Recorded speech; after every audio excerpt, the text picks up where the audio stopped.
अगर आप में परमेश्वर की समझ आ गई, अगर आप में परमेश्वर के वचनों की अकल आ गई, आपको लाइफ आसान होगी आपकी। क्योंकि शैतान ने ये लोगों के दिल में डाल दिया है कि लाइफ इज ए स्ट्रगल, और वास्तव में ऐसा नहीं है।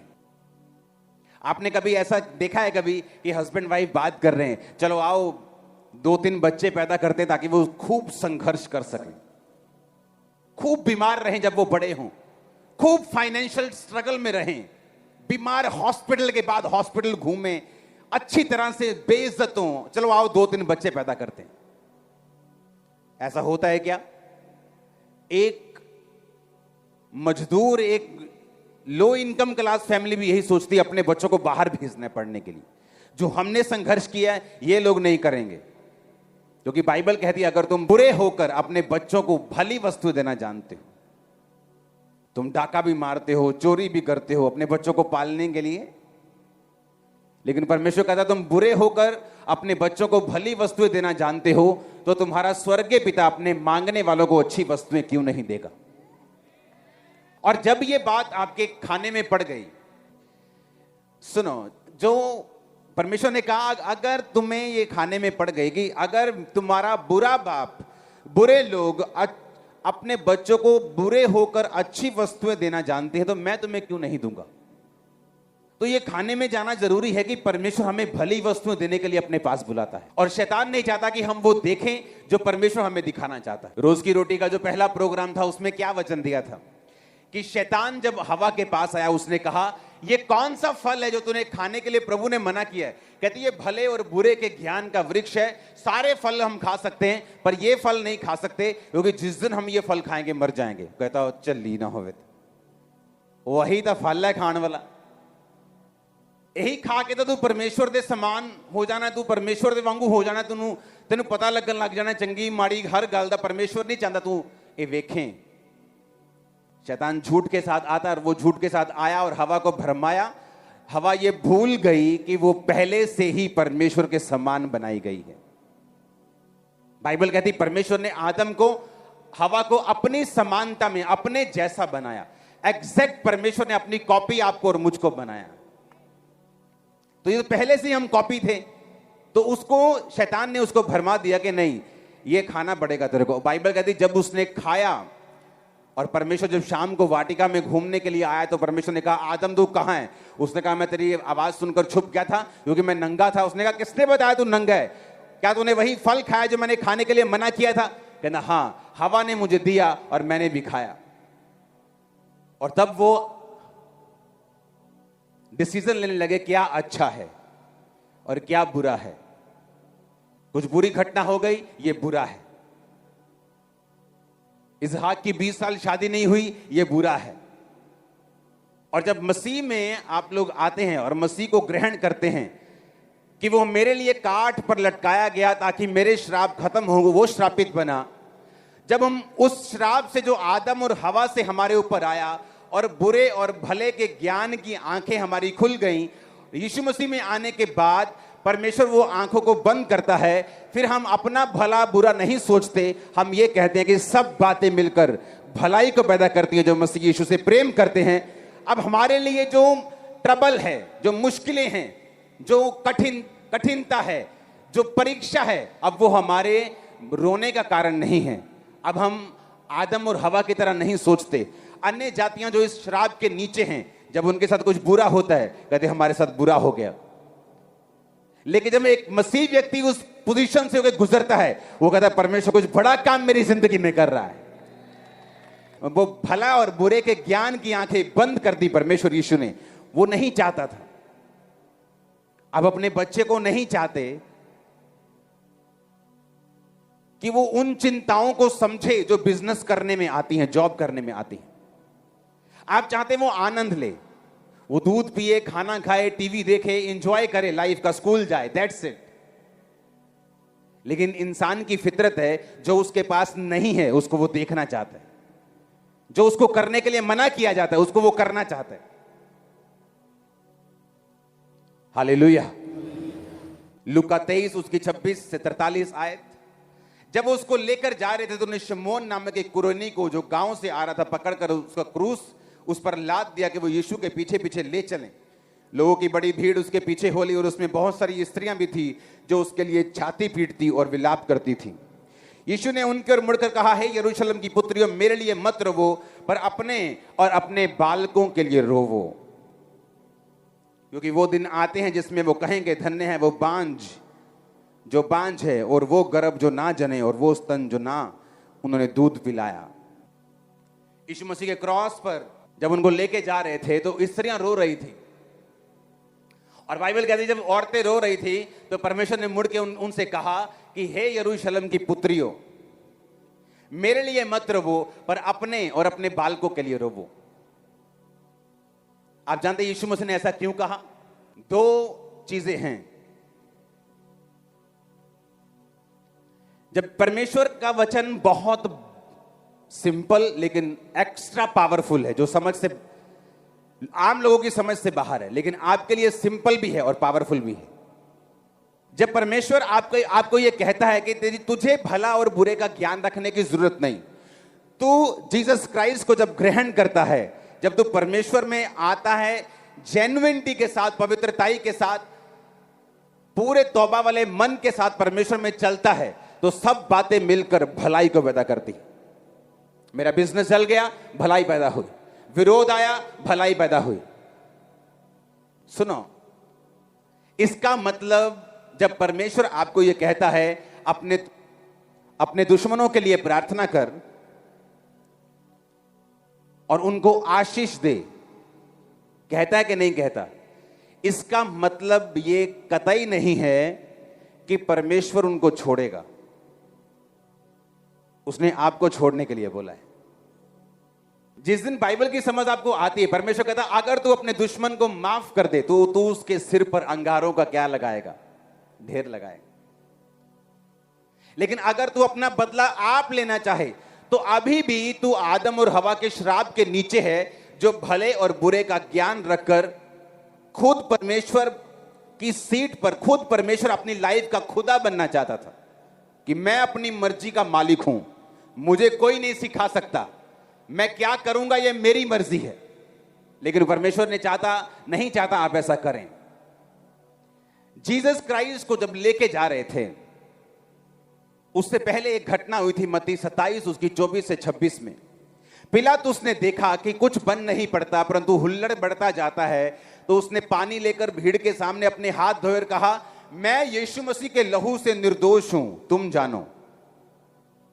जब पिलातुस ने देख लिया कि यीशु मसीह पे कोई दोष साबित नहीं हो रहा, जितने दोष ये लगा रहे हैं उनमें से कोई एक भी दोष प्रूफ नहीं है, कोई साबित नहीं हुआ, तो वो यीशु मसीह से कहता भी रहा, भाई साहब अगर आप मुंह से बोल दें एक बार कि आप निर्दोष हैं तो मुझे आपको छोड़ना पड़ेगा, क्योंकि आपके खिलाफ कोई भी सबूत नहीं है। तो यीशु मसीह ने कहा, मैं इनकी मर्जी से नहीं, अपनी मर्जी से पकड़वाया गया हूं ताकि मैं मारा जाऊं, तीसरे दिन मुर्दों में से जी उठूं। तुझे जो करना है कर।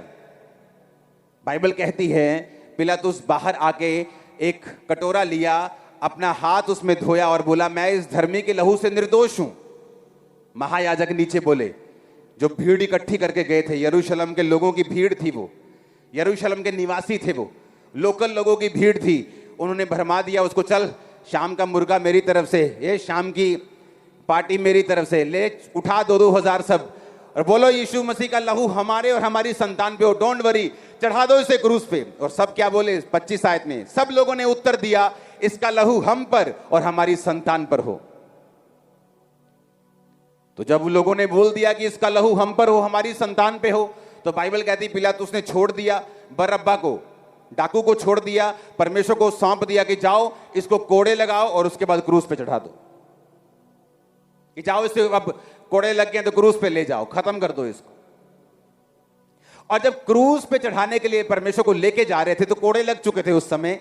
तो बाइबल कहती है कि जब लेडीज रो रही थी तो परमेश्वर ने मुड़ के बोला, मेरे लिए मत रो, क्योंकि मैं जी उठने वाला हूं।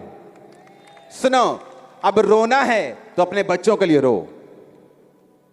आपको मालूम परमेश्वर ऐसा क्यों कह रहे थे? क्योंकि कुछ साल बाद, यीशु मसीह के जी उठने के कुछ ही दशक बाद, रोमन्स एम्पायर ने, रोमी लोगों ने उसी यरूशलेम पर अटैक किया, एक एक यहूदी को बंदी बनाया, उनके आराधनालय को तोड़ दिया, एक एक जन को बॉन्डेज के नीचे, बंधन के नीचे ले जाके पूरे शहर की महिमा खत्म करके 3600 लोगों का कत्ल कर दिया। और वो सारे कौन थे? जो ये कहते थे कि इसका लहू किस पे आए? हम पे आए और हमारे संतानों पे आए। तो वो एग्जैक्ट उसी टाइम की घटना है, यीशु मसीह के जन्म के कुछ दशक बाद, कि जब वो भी थे और उनके बच्चे भी बड़े थे और वो सारे मारे गए। परमेश्वर आपको जब बोलता है कि तुम माफ कर, इसका मतलब ये नहीं है कि परमेश्वर उनको छोड़ देगा जो क्राइस्ट और खुदा के किंगडम के खिलाफ है। उसने आपको बोला है माफ करने के लिए, ताकि आप फ्री रहें। क्योंकि संग्राम, उसने कहा तेरा नहीं, संग्राम किसका है? मैंने देश देखे हैं क्रिश्चियंस को मारते, जलाते हुए और उसके बाद बर्बाद होते हुए। एरियाज देखे हैं परमेश्वर के नाम की जब खिलाफत उठती है, हाँ हाँ ठीक है, हम चर्च नहीं खुलने देंगे, हम ये कर देंगे, वो कर देंगे, और जब परमेश्वर बदला लेने में आता है तो वीडियोस आती हैं इंटरनेट पे रोते लोगों के। सुनो मेरी बात, परमेश्वर ने ये कहा तुम अपना बदला खुद मत लेना, क्योंकि मैं इतना पावरफुल हूं, बस चुटकी लगाऊंगा, सब सेट कर दूंगा। आप मेरी बात समझ रहे कि नहीं? इसीलिए ये पावरफुल है, ये खतरनाक भी है। बाइबल कहती परमेश्वर के हाथों में पड़ना भयंकर बात है। कहते इसका लहू हम पर, हमारी संतान पे हो। 2-4 महीने कुछ नहीं होता तो इसका मतलब ये नहीं परमेश्वर भूल गया, वो लिख के रखता है। वो धर्मी की प्रार्थना को भी लिख के रखता है, वो तुम्हारे दुश्मन के शब्दों को भी लिख के रखता है। भूलने वाला नहीं है वो, और सबका बदला देता है वो। आमीन। इसलिए परमेश्वर इतना पावरफुल है, आपको लड़ने की जरूरत नहीं, आपको वो करना है जो परमेश्वर चाहता है। आमीन। इसलिए उसने कहा तुम अपना भला बुरा मत, अपने ज्ञान की आंखों को मत खोलो, जस्ट समर्पित कर दो मेरे सामने सब कुछ। तब उन लोगों को लगा कि यीशु मसीह की खिलाफत करेंगे, सब भीड़ हमारे साथ है, महायाजक हमारे साथ है, हमारा कोई क्या बिगाड़ लेगा। तो यीशु मसीह जब जा रहे थे, यीशु मसीह ने कहा उन स्त्रियों को कि मेरे लिए नहीं, अपने लिए और अपने बालकों के लिए रोवो, क्योंकि जो वो बोल के आए हैं पिलातुस के ग्राउंड में, वो उनको भारी पड़ने वाला है। इसलिए मैं कहता हूं यीशु मसीह जीवित परमेश्वर, उसके हाथों में पड़ना भयंकर बात है।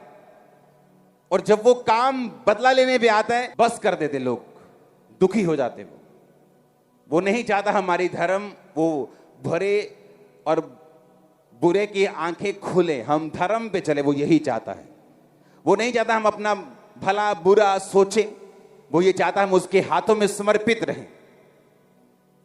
जो परीक्षाएं हमारी लाइफ पे हैं, परमेश्वर के साथ वफादारी के साथ अपने टाइम को प्रार्थना में बिताकर, फास्टिंग में, पवित्र टाइम में बिताकर हम चलें, फिर देखो वो कैसे आपको गोल्डन बनाता है, डायमंड बनाता है आपको। क्योंकि वो ऐसा परमेश्वर भूलता नहीं, वो कुछ भी। लोग मुझे बोलते हैं आप अपने सफाई में कुछ बोलते क्यों नहीं? क्योंकि मैं 17 साल 18 साल से देखता आया हूं, मैंने अपने खिलाफ बनाई गई एक भी वीडियो आज तक नहीं सुनी। बस 6-8 महीने बाद न्यूज आ जाती है, वो बंदा चढ़ गया चढ़ाई, या जेल चला गया, या मर गया, लुट गया, खप गया। अपने मुझे ना तो उनके बोलने का दुख होता है, ना उनके मरने का कोई सुख होता है। मैं अपना काम करता हूं, क्योंकि मुझे मालूम है जिस परमेश्वर की मैं सेवा कर रहा हूं वो सुन रहा है मेरी वीडियो मैं नहीं सुन रहा पर वो सुन रहा है, वो अपने आप देख लेगा, कोई प्रॉब्लम नहीं है। हालेलुया। इसलिए तो कहा कि परमेश्वर जो है ये जीवित परमेश्वर है। बाइबल कहती है परमेश्वर ने इस जगत की नींव पानी के ऊपर डाली। धरती के नीचे खोदो, क्या निकलता है? 70% समुद्र है, क्या है वो? अभी धरती खोदो को 10, 15, 20 फुट, पंजाब में 100 फुट, तो क्या निकलेगा? उसने पानी के ऊपर नींव डाली है, और इंसान पानी को 3 दिन भी झेल नहीं सकता अगर ये बाहर आ जाए, पर उसने नींव पानी के ऊपर डाली। कोई कैसा परमेश्वर होगा? इंसान इतने इतने पानी में 2-3 दिन रह जाए तो दुखी हो जाता है, सरकार को गालियां निकालने लग जाते हैं लोग, क्योंकि वो दुखी हैं, उनकी मदद करनी चाहिए। लेकिन परमेश्वर जो कहता है, मैं पानी के ऊपर ही मैंने जगत की नींव डाली, उसको जितना उसने बाइबल में लिखा है उतना उसको पढ़ो और उतने हिसाब से चलो, लाइफ बेस्ट हो जाएगी तुम्हारी, तुम्हारे बच्चों की, तुम्हारे फाइनेंस की। आने वाले टाइम में जो परमेश्वर मुझे दिखा रहा था, मैं आपको बताऊंगा आने वाले टाइम में क्या होगा, किस तरह से फाइनेंशियली ट्रबल्स देश फेस करेंगे। मैं आपको बता रहा हूं, प्रार्थना कर रहे हैं हम, लेकिन मैं आपको बता रहा हूं प्रोफेटिकली कुछ चीजें होंगी जिन्हें प्रेयर्स रोक नहीं सकती, लेकिन प्रेयर जो धर्मी होंगे उनको बचा सकती है, उनको स्ट्रांग रख सकती है, उस परीक्षा के दिन में उनको निकाल सकती है। लेकिन वो कुछ चीजें होंगी जो होंगी ही होंगी, कोई प्रेयर उन्हें रोक नहीं सकती। और वो आने वाला समय आसान नहीं लोगों के लिए, खासकर फाइनेंस में। हालेलुया। लेकिन बाइबल कहती है परमेश्वर ने इसीलिए तो आपको चुना है, ताकि जब आपको परमेश्वर ने चुना तो आपकी लाइफ आपकी इकोनॉमी पे डिपेंड नहीं करती, आपके मौसम पे डिपेंड नहीं करती। आप क्राइस्ट में छुप जाते हैं, भले और बुरे को देखना बंद कर देते हैं, सब बातें मिलकर भलाई को पैदा करती है। आप इस वचन पे चलना शुरू करते हैं और परमेश्वर भी हर चीज से भलाई को पैदा करना शुरू करता है। आप टेस्ट करके देखो, बाइबल कहती है टेस्ट करके देखो यहोवा कितना भला परमेश्वर है। मेरी प्रेयर है आज से आप खुदावंद के वचन पे चल के टेस्ट करके देखें और टेस्टिमनीज के साथ वापिस आए यीशु के नाम। आमीन। ऊंचे वाला चाहिए, ये बरकत आपकी है। यही परमेश्वर चेलों को समझा रहा था, तुम किसी को कुछ मत कहना, तुम अपने दुश्मनों को आशीष देना, तुम उनका बदला मत लेना, उन्हें आशीष देना, श्राप के बदले श्राप मत देना। अगर तुमने ऐसा किया तो तुम अपनी लड़ाई लड़ चुके, फिर मैं तुम्हारी लड़ाई नहीं लड़ूंगा। हालेलुया। तुम वही काम करना जो मैंने तुम्हें करने के लिए बुलाया है, बाकी तुम मुझ पे छोड़ देना, क्योंकि संग्राम लड़ाई यहोवा की है, तुम्हारी नहीं। तुम आशीषित होने के लिए बुलाए गए हो, तुम परमेश्वर के साथ संगति करने के लिए बुलाए गए हो। आदम को परमेश्वर ने बनाया था, 950 साल उसकी उम्र थी।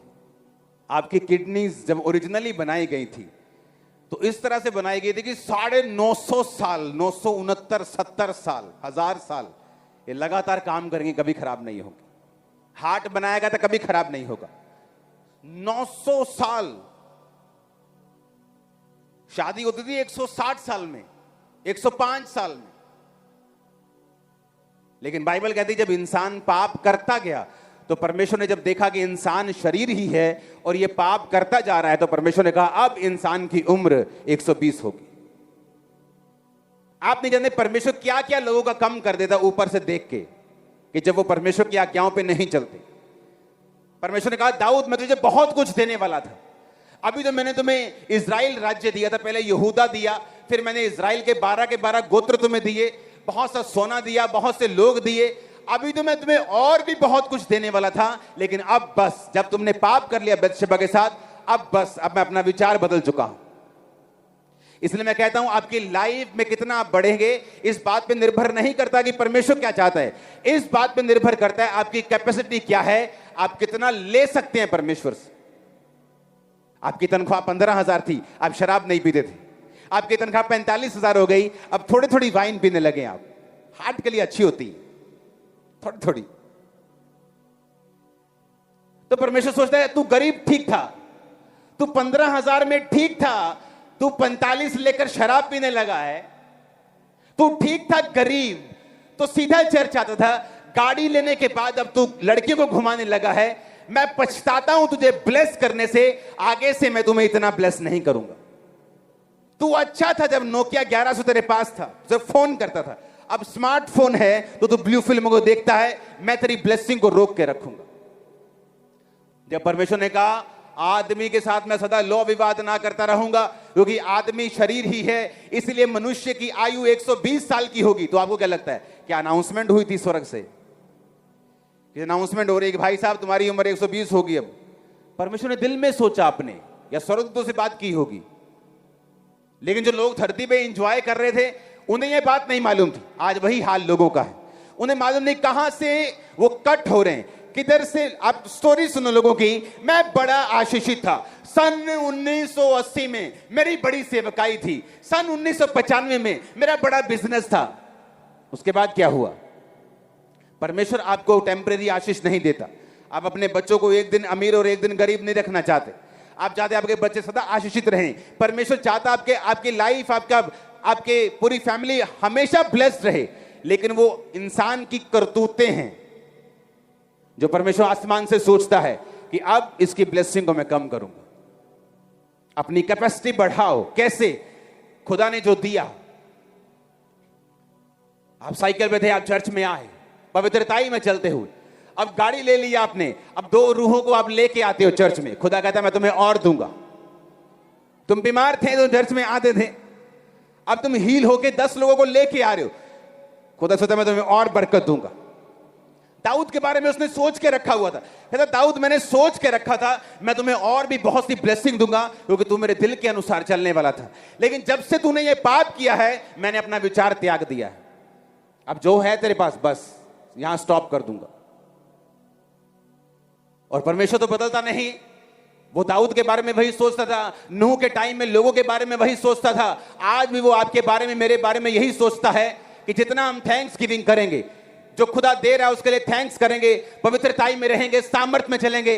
जो डेडिकेशन पहले दिन आपकी थी, पहले साल आपकी थी, अगर उसी डेडिकेशन से आप चलेंगे तो अब यहां तक आप पहुंच गए हो, आगे कहां जाओगे? इन जीसस नेम आप देशों को हैरान कर दोगे। मैं आपको सच कह रहा हूं। लेकिन शैतान अपने सवालों के साथ आता है बीच बीच, अपने क्वेश्चंस के साथ। ये क्यों है? खुदा ऐसा है, खुदा जीवित है तो ऐसा क्यों है? अगर वो ऐसा है तो खुदा ने ऐसा क्यों नहीं किया? अगर ये ऐसा है तो वो ऐसा क्यों है? ऐसा क्यों है? वैसा क्यों है? क्वेश्चंस के साथ वो आज भी आता है। इसलिए मैंने कहा वो क्वेश्चंस का हल परमेश्वर के वचन के ऊपर चलना, उसके वचन की नॉलेज रखना, और दूसरा अपनी परीक्षाओं में स्थिर रहकर एक्सपीरियंस हासिल करना, फीलिंग्स वो निकलने की हासिल करना, ताकि शैतान के जलते हुए तीरों को बुझाया जा सके। आमीन। अगर आप यहां पहुंच गए, इमेजिन करो विश्वास के साथ आगे कहां तक जा सकते हैं, किस टॉप पे जा सकते हैं, किस ऊंचाई को आप हासिल कर सकते हैं अगर परमेश्वर आपको यहां तक लेके आ सकता है तो।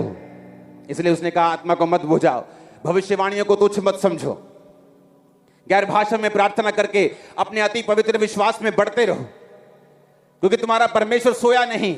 वो जानता है तुम्हारे दुश्मनों को जवाब कब देना है, वो जानता है तुमको कब बढ़ाना है, वो जानता है तुमको परीक्षा से कब निकालना है, कब डालना है, क्या तुम्हारे साथ करना है। तुम उसकी प्रिय संतान हो जिसको लहू मोल दे के खरीदा गया है, तुम फालतू के नहीं हो। आमीन। एक पहलू यह है जीसस क्राइस्ट का कि क्रूस के ऊपर वो लोगों को कह रहा है, कील ठोकने वालों को, हे पिता इन्हें माफ कर। लेकिन वो दूसरा पहलू जो 70 AD में यरूशलेम के ऊपर अटैक हुआ, आराधनालय तोड़कर बनाकर 3600 लोगों को मारकर कत्ल कर दिया गया, वो पहलू किसी को पता नहीं। हालेलुया। वो जीसस ने अपना काम किया, परमेश्वर ने अपना काम किया। आप माफ करेंगे, आप अपना काम कर रहे हैं। परमेश्वर बदला लेंगे, वो अपना काम कर रहे हैं। आप नहीं चाहते वो बदला ले ना ले, आपने माफ कर दिया, आप फ्री हो, आपकी स्पिरिट फ्री है। आपको मालूम है आप खुदा का काम कर रहे हो, आप अपने बाप का काम कर रहे हो। कहीं आएंगे कहीं जाएंगे, आप अपना काम कंटिन्यू रखो। The show must go on. आमीन। परमेश्वर अपने आप पकड़ लेगा, जिसको पकड़ना है, जिसको छोड़ना है छोड़ देगा। वो आपका सच्चा परमेश्वर है, उसके जैसा कोई नहीं। वो भूलने वाला परमेश्वर नहीं। इसलिए तो उसने आदम और हवा से कहा था कि भाई तुम्हारी लाइफ बड़ी सिंपल है, तुम्हें भला बुरा जानने की जरूरत ही नहीं है, वो मैं देख लूंगा, तुम बस मेरी उपस्थिति में रहा करो। और शाम के टाइम परमेश्वर आदम के पास आता था, उसकी उपस्थिति में रहने के लिए आदम को बनाया गया था। ठंडे समय वाटिका में परमेश्वर फिरता था, आदम से बात करता था। और आदम को इसलिए परमेश्वर ने 100 साल उम्र नहीं दी थी, 950,000 साल का आदम बनाया गया था। वो तो गिरने के बाद आदम 950 साल के करीब जिया, अगर ना गिरता तो पता नहीं कितना साल जीता। वो गिरने के बाद भी 950 साल उम्र थी उसकी, पता नहीं अगर ना गिरता तो पता नहीं 10,000 साल का आदम होता। हालेलुया। क्योंकि परमेश्वर नहीं चाहता कि आदम की उम्र थोड़ी हो, क्योंकि परमेश्वर जिसके साथ समय बिताना चाहता था उसकी लंबी उम्र को देखना चाहता था। एक लॉन्ग टाइम परमेश्वर उसको देना चाहता था। और किस काम के लिए आप बनाए गए हो? परमेश्वर से समय बिताने के लिए। आप डॉक्टर हो, ये आपकी दूसरी बुलाहट है। पहली बुलाहट क्या है? उसके साथ समय को बिताना, परमेश्वर के कामों को करना, ये पहला काम है आपका।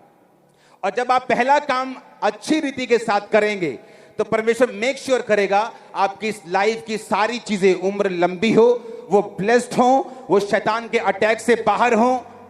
और आमीन ऊंचे वाला चाहिए। लेकिन जब वो देखेगा कि आदम को जिस काम के लिए बनाया गया वो काम तो छोड़ दिया उसने, वो तो फिर रहा है, वो तो भटक रहा है इधर उधर, और इसलिए परमेश्वर ने आदम को, उसने लंगोट पत्ते के बना लिए थे। परमेश्वर ने बाइबल में लिखा कि उसने चमड़े के अंग रखे आदम को पहना दिए। चमड़ा कहां से आया? क्योंकि एक भेड़ कुर्बान की गई। उस भेड़ की कुर्बानी के साथ उसके चमड़े से आदम और हवा के नंगेपन को ढक दिया गया। वो भेड़ यीशु मसीह थी, और ये प्रोफेटिक वर्ड था कि यीशु मसीह की कुर्बानी से ही तुम्हारा नंगापन ढका जाएगा। और थैंक यू जीसस, बोलो हम ढके गए हैं। आज हम आगे बढ़ सकते हैं यीशु के नाम में, आगे जा सकते हैं यीशु के नाम में, बड़े काम कर सकते हैं यीशु मसीह के नाम में, खुदा में चल सकते हैं, बड़े काम कर सकते हैं, अपने और अपने परिवार का उद्धार होते हुए देख सकते हैं, हीलिंग को देख सकते हैं। आमीन ऊंचे वाला चाहिए चर्च, आमीन ऊंचे वाला चाहिए। बाइबल कहती परमेश्वर ने कहा कि सब बातें फिर मिलकर भलाई को पैदा करती हैं जो मसीह से प्रेम करते हैं, अर्थात वो जो उसकी इच्छा के अनुसार बुलाए गए। आप बुलाए गए हैं कि नहीं बुलाए गए? चुने भी गए हैं यीशु के नाम में, बैप्टाइज हैं, पवित्र आत्मा से भरे हुए उसकी संतान हैं। बेस्ट को लेने के लिए तैयार हो जाओ। आमीन। मेरे को खड़कदार चाहिए जरा ऊंचा सा। परमेश्वर के वचनों को सुनने के लिए हमारे चैनल को सब्सक्राइब कीजिए और हमारी लेटेस्ट वीडियो सबसे पहले देखने के लिए बेल आइकन को प्रेस कीजिए।